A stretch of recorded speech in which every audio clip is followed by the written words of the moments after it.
Hey everyone, welcome back. Hope you're having a fantastic day so far. So 2025 is now just a few weeks away, and with that comes some pretty massive changes. So in today's video, we're going to be covering all the changes that you can expect to take place next year in 2025 if you are currently receiving Social Security benefits. But before we go ahead and dive into it for today, if you would like to receive up to $18,000 in free stock in a pinned comment below, I will be leaving a link to Webull. All you have to do is once you click on that link is just sign up for a free account and then simply deposit at least $100. At that point in time, Webull will be sending you 6 free stocks worth all the way up to $18,000. Okay, so once again, 2025 is right around the corner, and with the new year brings new changes to Social Security. Now, some of these changes we have already gone over on this channel, such as the 2.5% cost of living adjustment. And then, of course, there's that other bill called the Social Security Fairness Act, which, if that's passed by the end of this year, that could also bring some pretty big increases for right around 3 million Social Security beneficiaries. But in today's video, we're going to be going over 4 other changes on top of that 2.5% cost of living adjustment that is going to be impacting Social Security beneficiaries next year in 2025. So without further ado, let's go ahead and dive into this article here today from the Motley Fool. They say what all retirees need to know about Social Security in 2025. So, of course, first off is that 2.5% cost of living adjustment. So, one of the most anticipated changes to Social Security each year is the annual COLA. For 2025, beneficiaries will see a 2.5% increase in their monthly payments, translating to an average boost of about $50. This adjustment is notably lower than the record-breaking 8.7% increase in 2023, but reflects the moderation in inflation rates. While the COLA helps to preserve purchasing power, its impact varies. Retirees relying heavily on Social Security may find it insufficient to cover rising costs for essentials like healthcare, which often outpaces general inflation. Beneficiaries should review their budgets to ensure their finances align with this modest increase. And as you can see on the screen, you will see the increase for individuals receiving SSI as well as couples. So the max benefit next year for individuals is going to be going up to $967, whereas for couples it's going to be going up to $1,450. Once again, that is going to be the max, not the average. Then as far as some averages go, for all retired workers, the average benefit is going to be boosted up to $1,976 in 2025. Then as far as age couples both receiving benefits, the average benefit next year is going to get lifted up to $3,089 per month.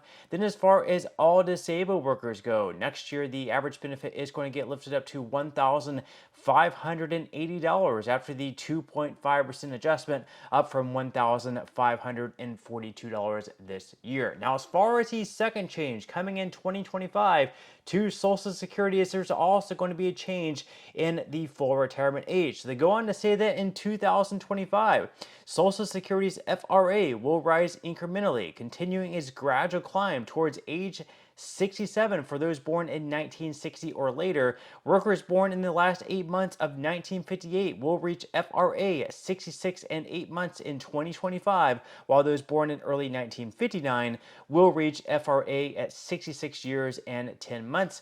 Why is this important? FRA determines the baseline benefit retirees receive. Claiming Social Security before reaching FRA results in reduced benefits, while delaying benefits beyond FRA boosts monthly payments. For example, waiting until age 70 to claim Social Security could increase your monthly check significantly compared to claiming at age 62, which is the earliest possible age. And then retirees should also evaluate their financial needs, health, and life expectancy when deciding the optimal time to claim benefits. And then, of course, right now in DC, they are considering Social Security reform because, unfortunately, if nothing is done about it, within the next 8 to 10 years, they will have to cut benefits across the board for everyone by anywhere between 19 to 26%. So one of the many changes that they are considering right now is lifting that full retirement age from the age of 67 up to possibly 69 or 70. Not something for sure, but it is one of the things that they are discussing, one of the things that is certainly on the table. Now, the third change is going to be taking place next year in 2025 for all Social Security beneficiaries is there's also going to be an increased retirement earnings test limit. So for retirees who decide to claim Social Security benefits before reaching their full retirement age, their retirement earnings test can impact the amount that they receive. This rule temporarily withholds part of your benefits if your income exceeds specific thresholds, and these thresholds are increasing in 2025. Understanding how these limits work is crucial for retirees who plan to work while collecting benefits, as it helps to avoid surprises and ensures financial planning aligns with your income goals. There are two RET limits to consider. So the first one is the low limit. So in 2025, retirees younger than the FRA for the entire year, you can earn up to $23,400 before any benefits are affected. And then if your income exceeds this threshold, $1 in benefits is going to be withheld for every $2 earned over this limit. So for example, if a retiree under the FRA earns $28,400, the income is going to be $5,000 above the low limit. Half of this excess at $2,500 would be withheld from their Social Security benefit. Then as far as the high limit goes, this is going to be applying to those who will reach their FRA at some point during the year. So in 2025, the high limit is $62,160. Now, if the income exceeds this threshold, $1 in benefits is going to be withheld for every $3 earned over the limit, but only the income earned before reaching FRA is counted. So for instance, if a retiree reaches FRA in October 2025 and earns $65,160 by September, their income is $3,000 over the high limit. 1/3 of the excess at $1,000 would be withheld in that case. And of course, importantly, once you reach the full retirement age, the RET no longer applies and your benefits are not withheld regardless of your income.